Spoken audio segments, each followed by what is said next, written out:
Hello student, आज हम plasma membrane या जीवद्रव्य कला के बारे में स्टडी करेंगे। यह मेम्ब्रेन कोशिका के चारों ओर पाई जाने वाली मेम्ब्रेन है। कोशिका के अंदर जितने भी ऑर्गेनेल्स होते हैं उन सबको ये चारों तरफ से घेरे हुए रहती है। Thin elastic semipermeable trilaminar lipoproteinaceous living limiting membrane होती है। हम लिमिटिंग इसलिए भी बोलते हैं क्योंकि ये कैसी होती है, सेलेक्टिवली परमिएबल होती है, क्योंकि इसमें से ये अपने में से कुछ ही सेलेक्टेड पार्टिकल्स को, आयंस को पास होने देती है। इसकी स्टडी के बारे में अगर हम देखें तो सबसे पहले सी नेगली ने और क्रेमर ने 1855 में इसको नाम दिया था सेल मेम्ब्रेन। उस टाइम पर इसकी स्टडी बहुत डिटेल में नहीं हो पाई थी, क्योंकि हमें पता है 1855 में माइक्रोस्कोप हमारे पास केवल सादा वाले माइक्रोस्कोप थे, इलेक्ट्रॉन माइक्रोस्कोप वगैरह नहीं आए थे। क्योंकि ये लिविंग मेम्ब्रेन है तो उसको निकालने पर डेड हो जाती है, तो उतनी अच्छी स्टडी नहीं हो पाती थी। उसके बाद स्टडीज़ चलती रही। सेल्फ्रिज ने 1928 एंड प्लोव ने 1931 में सेल मेम्ब्रेन की जगह इसको और नाम बोला प्लाज्मा मेम्ब्रेन, या फिर इसको प्लाज्माडिमा नाम और साइटोप्लाज्मिक मेम्ब्रेन भी कहा गया। ये अगर हम और देखें इसे तो ये delicately balanced dynamic cellular organelle है that determines the composition of cytoplasm. ये बात हम क्यों कह रहे हैं, जैसे मैं आपको बोल रही हूँ, कंपोजिशन ऑफ साइटोप्लाज्म जो कोशिका के अंदर है जिसे ये घेरे हुए है, उसका जो कंपोजिशन है वो इसकी परमेबिलिटी पर ही डिपेंड करता है। वो अकॉर्डिंग टू क्या नीड है, ज़रूरत है सेल को, कोशिका को कहाँ पर प्रेजेंट है, उसके अकॉर्डिंग अपने में से सॉल्वेंट, सॉल्यूट और पार्टिकल्स का सेलेक्टिवली अपटेक करती है। तो इसीलिए ये कोशिका के लिए बहुत ही इम्पॉर्टेंट होती है। अब इसकी स्टडीज़ पर अगर हम जाएं तो सबसे पहले कैसे स्टडी करें, क्योंकि लिमिट से तो साइंटिस्ट ने इसको क्या किया कि आरबीसीज पर स्टडी की गई थी। उसकी मेम्ब्रेन निकाल कर आरबीसीज को हाइपोटोनिक सॉल्यूशन में डाला गया और हीमोलिसिस की गई, जिससे कि वो बस्ट हुई। और बस्ट होने के बाद जो पूरा अंदर के उसमें हमको मालूम है, क्योंकि रेड ब्लड कार्पसल्स में कोई ऑर्गेनल्स नहीं होते तो उनके लिए इजी था ये करना। उसके बाद जो मेम्ब्रेन बची थी वो एक्सक्लूसिवली कौन सी थी, प्लाज्मा मेम्ब्रेन ही थी। और इसको उन्होंने बोला रेड सेल घोस्ट।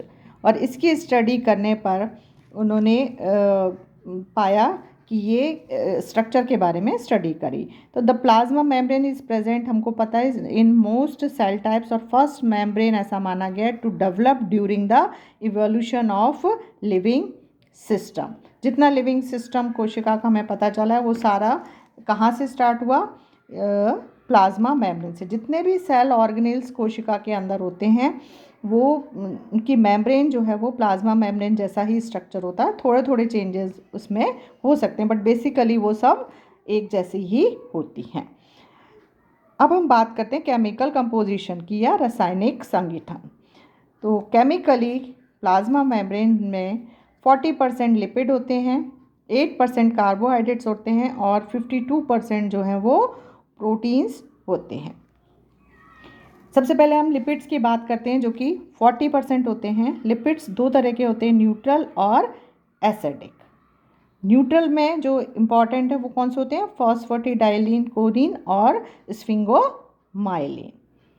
और एसिडिक जो लिपिड्स हैं उसमें फॉस्फेटिडाइल, आइनोसिटॉल और कार्डियोलिपिन, ये दो इम्पॉर्टेंट होते हैं। इसके अलावा भी मिलते हैं। अब अगर हम मॉलिक्यूल की बात करें तो जो लिपिड मॉलिक्यूल्स हैं किस फॉर्म में मिलते हैं, उसमें हेड होता है और टेल के फॉर्म में मिलते हैं। हेड जो है वो एक मॉलिक्यूल जो लिपिड का है उसमें ग्लिसरॉल होता है और 3 मॉलिक्यूल्स ऑफ फैटी एसिड्स के होते हैं जो कि उसका टेल बनाते हैं। अब ये जो फैटी एसिड्स हैं जो कि 3 होते हैं, वो फैटी एसिड्स अलग अलग जगह पर प्लाज्मा मेम्ब्रेन जहाँ पर है उसमें अलग अलग हो सकते हैं। अगर हम इनके नेचर की बात करें तो ये कैसे होते हैं, हाइड्रोफिलिक होते हैं हेड उसका, और ये कैसा होता है, हाइड्रोफोबिक नेचर का होता है। तो ये बहुत इंपॉर्टेंट बात है कि ये हाइड्रोफिलिक है और ये हाइड्रोफोबिक हाइड्रोफोबिक है। तो जहाँ पर ये अरेंज हैं इसीलिए सॉलिड और सॉल्वेंट्स का जो आदान प्रदान है वो कंट्रोल करते हैं। इसके बाद नेक्स्ट जो है वो कंपोनेंट क्या है लिपिड्स के बाद, कार्बोहाइड्रेट्स अगर हम लें तो ये केवल 8% होते हैं और कोशिका के बाहरी साइड पर पेरीफेरी की साइड में जो पोर्शन होता है अंदर की तरफ नहीं होते, केवल कार्बोहाइड्रेट बाहर के प्रोटीन पर ही उपस्थित होते हैं। दो तरह के होते हैं, ग्लाइकोप्रोटीन और ग्लाइकोलिपिड्स के फॉर्म में कार्बोहाइड्रेट्स प्रेजेंट होते हैं। जो मुख्य रूप से हैं वो कौन से हैं, फ्यूकोस, सैलिक एसिड और हेक्सोअमीन, जो हमने आरबीसी की में स्टडी करी थी। अब इसके बाद है प्रोटीन जो कि 52% होते हैं। अब ये जो प्रोटीन्स हैं हमको पता है प्रोटीन क्या होते हैं, मेन स्ट्रक्चरल कंपोनेंट होते हैं, मैकेनिकल सपोर्ट देते हैं कोशिका को, और ये भी फिर से दो तरह के होते हैं अरेंजमेंट के हिसाब से। एक होते हैं पेरिफेरल या उनको एक्सट्रिंसिक भी बोलते हैं, दूसरे होते हैं इंटीग्रल या फिर इंट्रिंसिक। अब पेरिफेरल मीन्स जो पूरे बाहर की तरफ होते हैं, ये ज़्यादातर क्या काम करते हैं, carriers for transport of molecules. इनके मुख्य एग्जाम्पल जो हैं जो पेरिफेरल प्रोटीन्स हैं वो स्पेक्ट्रिन और साइटोक्रोम सी होते हैं। दूसरे हैं इंटीग्रल जो कि अंदर की तरफ होते हैं, ये एंजाइमेटिक प्रोटीन हो सकते हैं और एंटीजेंस और रिकॉग्निशन के काम में ज़्यादातर आते हैं। कोई भी आता है अंदर उसको रिकॉग्नाइज करने का काम इंटीग्रल प्रोटीन्स का होता है।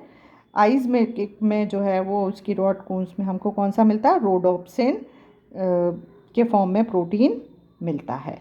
ये तो थे प्लाज्मा मेम्ब्रेन में मिलने वाले लिपिड्स, कार्बोहाइड्रेट्स और प्रोटीन जिनसे मिलकर की प्लाज्मा मेम्ब्रेन बनी हुई रहती है। और इसके अलावा कुछ एंजाइम्स भी इसमें हमको प्लाज्मा मेम्ब्रेन में मिलते हैं और वो एंजाइम्स कौन से होते हैं, nucleotidase, magnesium ATPase, sodium potassium activated magnesium ATPase, ये आयन ट्रांसफर में हेल्प करते हैं, और अल्कलाइन फॉस्फेटेस। तो जो हमने केमिकल कंपोजिशन देखा, ये जो केमिकल कंपोजिशन है ये उस तरह का है जो कि कोशिका की ये मेम्ब्रेन को, कला को उसमें से अंदर बाहर जाने के लिए, जिसको कि हम नाम देते हैं कि ये बैलेंस्ड मेम्ब्रेन होती है, उसमें क्या अंदर जाना बाहर जाना में हेल्प करते हैं। और बहुत हद तक इन्हीं के आधार पर, इस कोशिका मेम्ब्रेन के आधार पर, सेल मेम्ब्रेन, प्लाज्मा मेम्ब्रेन के आधार पर ही अंदर की पूरी जितनी भी साइटोप्लाज्म है उसका कंपोजिशन डिपेंड करता है।